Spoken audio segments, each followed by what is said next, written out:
Usisahau kulike, kubonyeza alama ya subscribe na alama ya kengele. Karibu. Alaikum wa rahmatullahi wa barakatuh.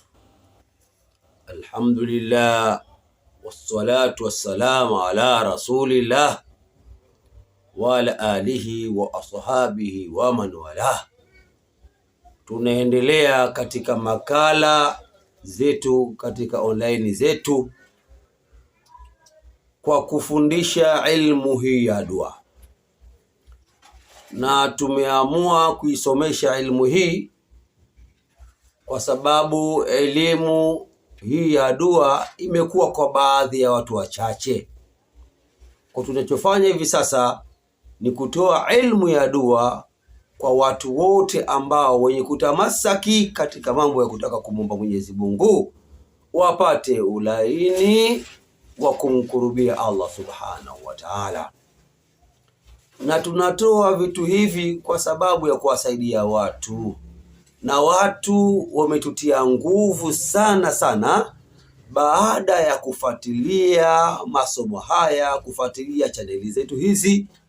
Wametutia nguvu kwa kuuliza maswali, na watu wengi ambao waliofanza yale mafundisho yaliyotoka kwenye laini hizi wamepata mafanikio makubwa sana, wamepata manufaa makubwa sana.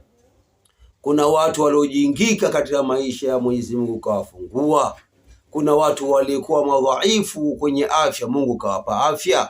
Kuna watu walikuwa mafukara, Mungu akawafanyia wakaondoka kwenye fukara. Kuna watu walikuwa na matatizo chungu tele, lakini kutokana na dua ambazo zinazosomeshwa katika online hizi, wallahi watu wamekuwa kwenye amani na salama na burda kabisa katika makalati hizi. Tunatoa makala ambayo leo hii tutatoa makala moja tu ya kuwafanya watu kutumia mahudamu, watumia majini.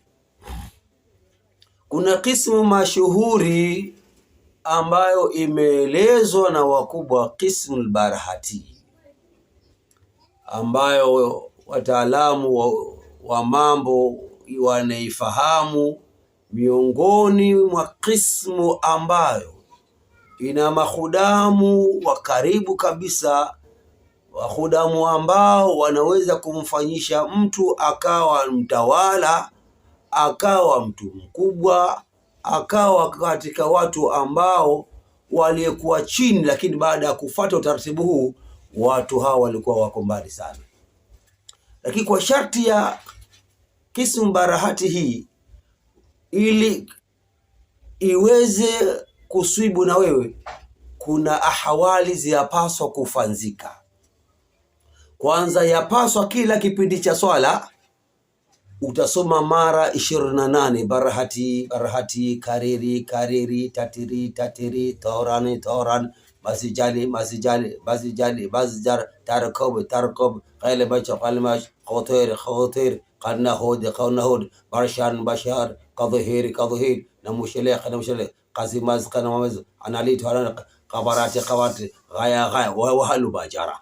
Hizi kila baada ya swala, kabla hujaingia kwenye mfumo wake wenyewe, unakuwa unatembea hizi barahati kila kipindi cha swala mara 28.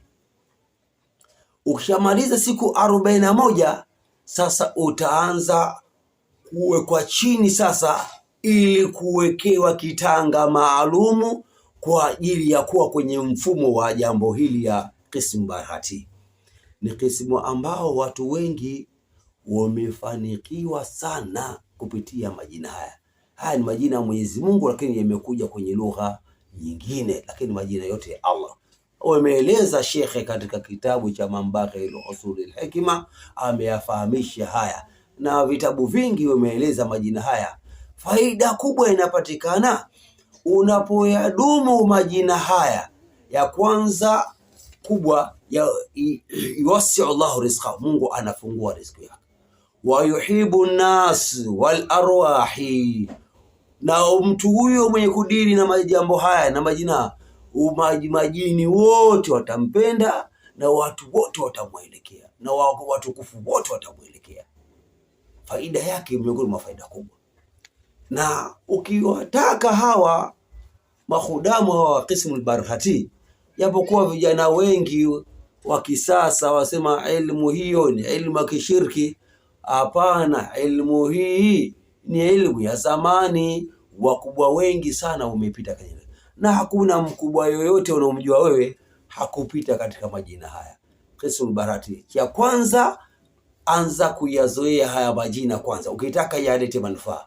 Kila kipindi cha swala ufanye mara 28 28 28.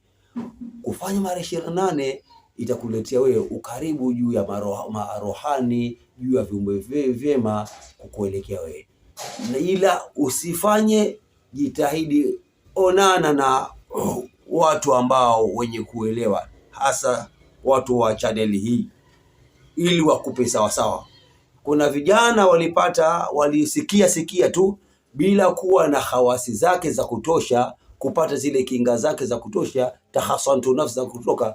Matokeo yake alijifungia, kijana mmoja kasoma huko, kajifungia katika chumba, akaanza kusoma hizi. Matokeo yake akatokewa na masiafu, yakaanza kumdonyoa, kukimbia, akazua balaa lingine. Kwa tunashauri, tunapotoa hawasi kama hizi kubwa, lazima ukitaka wasiliana nasi ili mradi uweze kuwa